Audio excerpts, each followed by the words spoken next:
The ghost in the gym. Before he was a janitor, Isaiah Cole was the man people didn't challenge twice. He wasn't famous, not in the way fighters dreamed of. He didn't have title belts or endorsement deals. But back in the 90s, if you trained in the rough gyms of the South Bronx or Newark, you knew the name Ghost. A fighter who flowed like smoke, hit like silence, and disappeared before anyone could figure out how he beat you. That was 25 years ago.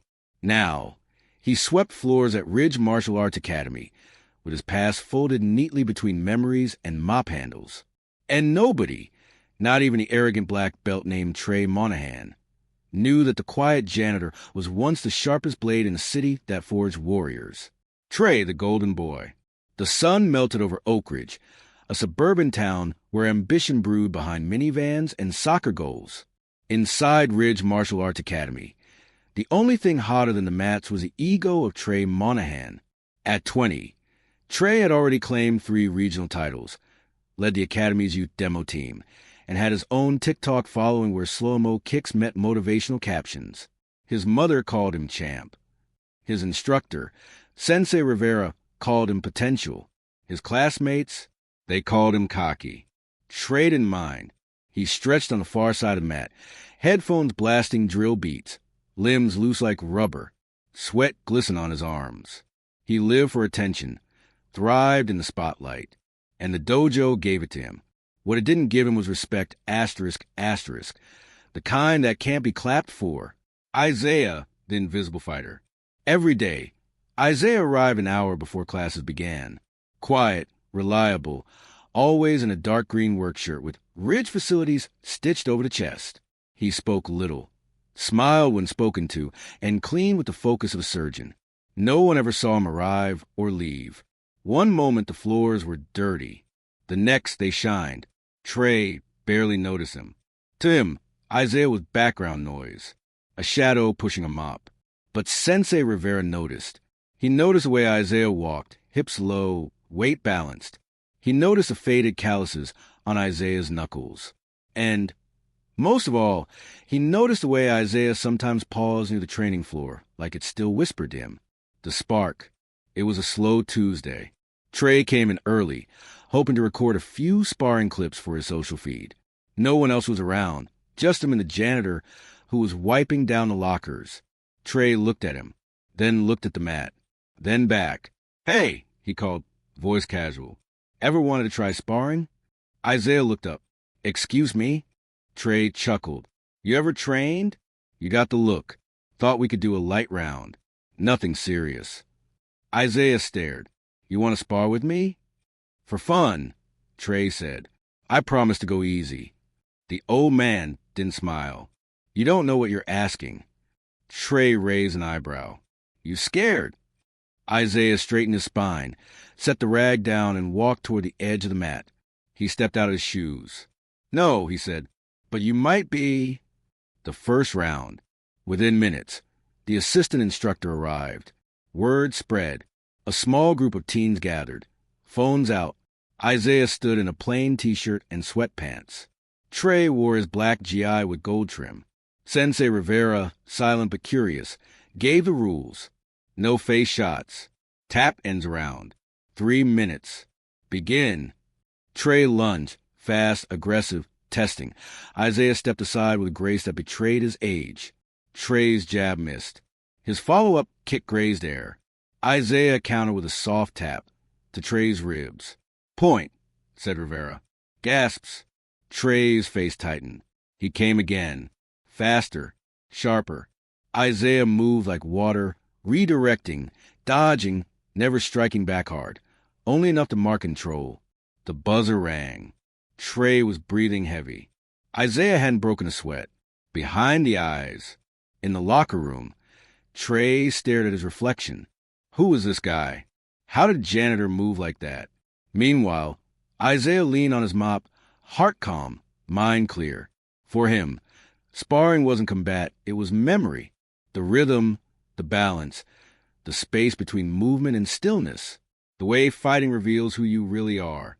He saw Trey's anger, his confusion, his doubt. He'd seen it before, in younger versions of himself. The fall, Round two began like a storm. Trey didn't hold back. He charged, swept, spun, kicked. Isaiah let him move, let him burn energy. Then, asterisk, step, pivot, hip toss. Trey hit the mat with a thud. Gasped again. Isaiah helped him up. Trey slapped his hand away. The fire rises. Round three. Last chance. Trey, furious, charged without form.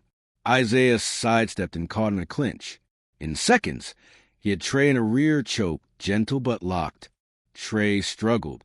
Isaiah whispered, breathe or tap. Tap, tap, tap. It was done. Phone stopped recording. No one cheered. Only Rivera nodded. You just sparred with someone who trained under the ghost of the Bronx. The legend unmasked. The next day, Trey searched the name. Isaiah goes cold. Fighter. Underground legend. Vanished from the circuit after breaking a champion's ribs in 1998. Disappeared after walking out of a title bout without explanation. Trey's hands trembled. He had challenged a lion. Lessons begin. That Friday, Trey approached Isaiah during cleaning. I want to learn, he said. Isaiah looked up. Why? I don't want to win, Trey said. I want to understand. Isaiah smiled faintly. Then start with this, he said, handing Trey a mop. Trey spent the next 2 weeks arriving early, not to train, but to clean. Isaiah never treated it like punishment. He gave no lectures. But the silence taught Trey more than words. Mats remember, Isaiah said once, they absorb pride, sweat, ego. Clean them with respect. Trey obeyed. He scrubbed in silence, watched Isaiah's posture, footwork, even how he breathed. In time, questions came. Why did you quit fighting? Isaiah paused. I didn't. I just stopped doing it for applause. Ghost stories. One evening, as the sun dipped behind the dojo and the floor smelled of pine oil, Isaiah finally opened the vault of his past. I was 17 when I started fighting, he said. Not for sport, for survival. The streets of Hunts Point weren't kind. I got good, real good. His eyes darkened. They called me Ghost because no one could touch me. I broke a man's ribs once. Not out of rage, out of instinct. But when he didn't get back up, I started seeing his face at night. Silence. I walked away mid-tournament. Took a train south. I've been cleaning ever since. Trey listened like a disciple hearing scripture. You were the best, he whispered. Isaiah shook his head. I was fast, but not wise. Big difference. Rivera's offer. Sensei Rivera watched the quiet transformation. He saw how Trey bowed deeper, spoke softer, moved with awareness. One day, Rivera approached Isaiah while Trey trained. Would you consider coaching him officially? He asked. Isaiah wiped his hands with a towel. He doesn't need a coach. He needs truth. Rivera smiled. Sometimes they're the same thing. The tournament. Word came down. Ridge Academy had been invited to the State Invitational Martial Arts Challenge, a 2-day tournament. Open class. No belts. Just skill. Trey signed up. Isaiah didn't say anything. But that night, he handed Trey an old pair of gloves. Yours? Trey asked. Isaiah nodded. Retired at 23. They're yours now. But remember, don't fight to beat someone. Fight to find yourself. The storm. The tournament was held in a college gym lit, like a coliseum. Dozens of fighters, amateurs, black belts, MMA cross-trainers. Trey, clad in a plain GI with no insignia, drew attention for one reason. Isaiah Ghost Cole was standing in his corner. Rumors buzzed. Eyes followed them. Trey fought 3 times that day. Each match, he stayed calm. He didn't chase knockouts. He used distance, control, and breath. Isaiah whispered between rounds. Flow like water. Don't seek the strike. Feel it. Trey made it to finals. The final round. His opponent, Jordan Lasky, a 6 feet 2 inches karate champion with national titles. From the start, Lasky dominated. Quick jabs. Spinning heel kicks. Trey reeled. But he remembered Isaiah's voice. Don't fight the storm. Be the eye in the center of it. Trey stopped reacting and started moving. He parried, circled, absorbed the rhythm. Then a sweep, a counter elbow, a takedown. The crowd erupted. Trey stood over his stunned opponent, chest heaving. He didn't raise his hands. He simply bowed. Full circle. Later that night, Trey and Isaiah sat in the empty dojo. The trophy sat untouched in Trey's gym bag. "You fought well," Isaiah said. "I fought like you," Trey replied. Isaiah shook his head. "No, you fought like you." Silence passed between them. Then Isaiah stood and handed Trey his mop. "Your turn to clean." And Trey did gratefully. The challenger returns. It had been years, but some names don't fade. One rainy evening, while Isaiah was locking up, a black SUV pulled into the Ridge Dojo parking lot. The engine purred like a predator. From the driver's side stepped out a man built like a cement wall, bald, tattooed forearms, steel gray eyes. Damian Blitzreeve, a former student of Isaiah's from the underground Bronx circuit. But where Isaiah had walked away from violence, Damian had embraced it. He ran a fight gym now, one that specialized in brutal, unsanctioned cage matches.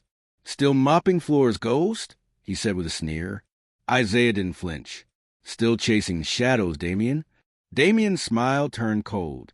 "Word is you've got a new prodigy. I want a taste." Fear and focus. When Trey heard about Damian's challenge, he laughed it off at first, but then videos started surfacing online. Clips of Damian breaking ribs in back alley fights, taunting Isaiah by name. One clip ended with Damian looking straight into the camera. "Bring your little black belt. Let's see if Ghost taught him how to bleed." Trey couldn't sleep. He started overtraining, sparring with anyone, pushing his body too hard, forgetting Isaiah's teachings. "Why are you fighting?" Isaiah finally asked. Trey snapped. "Because he disrespected you." Isaiah raised a brow. "Then you're already losing." A lesson in violence. Isaiah reluctantly agreed to let Trey accept the challenge, but only under one condition. You fight in the dojo. No crowd. Just you, him, me, and Rivera. Damian agreed, but brought his own camera crew. The match was brutal from the start. Damian fought like a hammer. Every punch meant a hurt. Every step meant to dominate. Trey struggled. He blocked, dodged, countered, but he couldn't breathe. He wasn't flowing. He was surviving. Then, in round 2, Damian fainted high and drove a knee into Trey's gut. Trey collapsed. "Soft," Damian spat. Isaiah stepped forward. "Enough?" Rivera warned. But Damian grinned. "Let the ghost come out then." Isaiah stepped onto the mat. The return of the ghost. It had been 20 years. But as Isaiah removed his shoes and stepped barefoot onto the mat, time bent. He didn't posture. He didn't flex. He simply bowed. Damian charged. Isaiah moved. A slip, a redirection, a sweep, bam. Damian hit the mat. He growled and got up, charged again. Isaiah caught his wrist, rotated, and used Damian's momentum to slam him back down. "Harder. You never learned to listen," Isaiah said quietly. Damian screamed in frustration and went for a wild haymaker. Isaiah stepped inside, locked his elbow, and guided him to the ground in a chokehold so smooth it looked like poetry. Tap, tap, tap. Damian lay there, stunned. Isaiah stood, breathing steady. Trey, still sore on the sidelines, watched in awe. "Why didn't you do that earlier?" he asked later.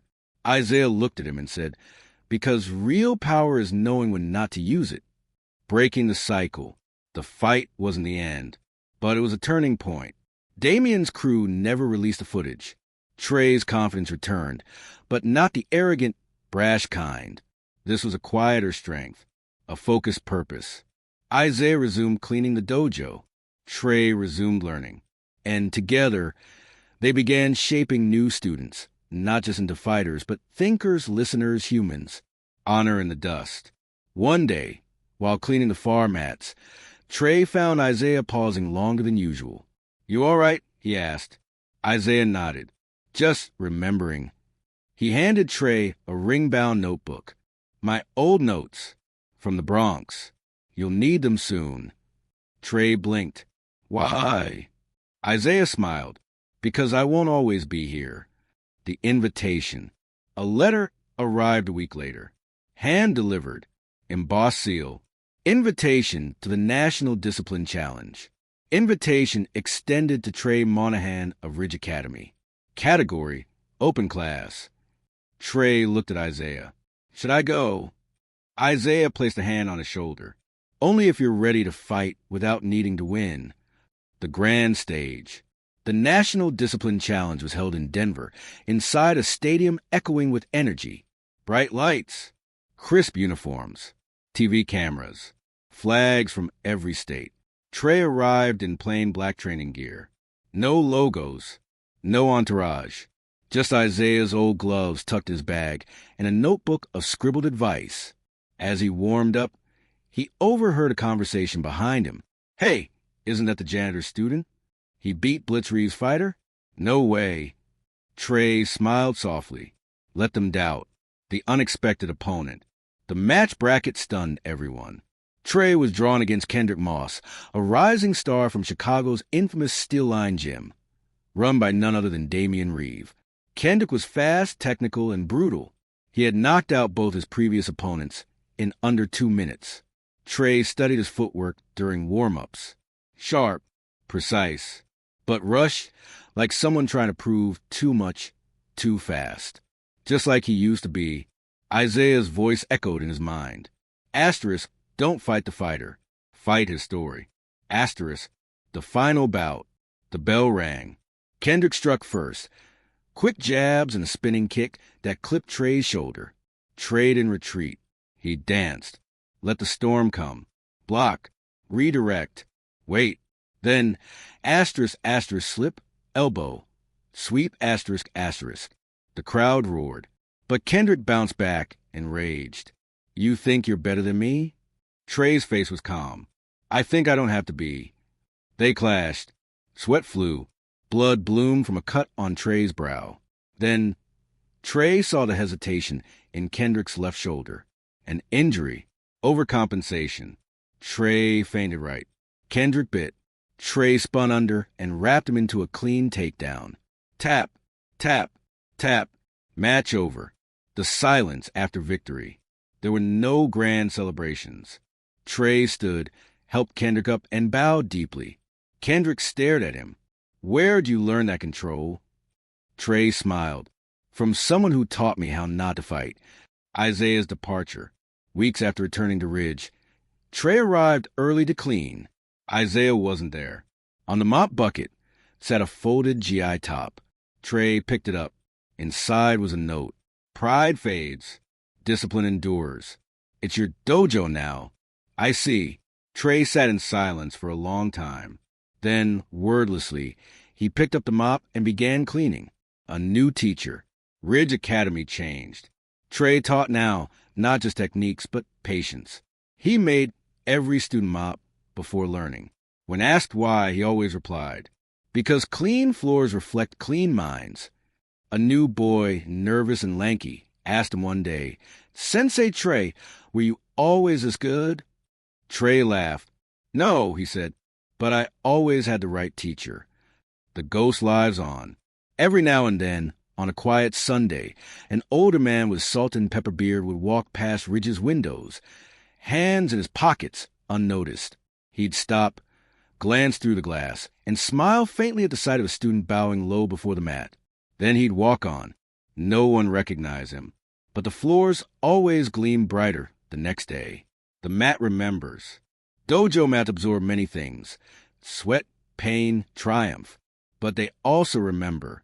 They remember the janitor who moved like wind. The fighter who grew into a teacher. The battles fought not with fists, but with humility. And when the sun sets through Ridge Academy's high windows, if you listen closely, you can still hear the whisper of a broom and a lesson left behind. The end.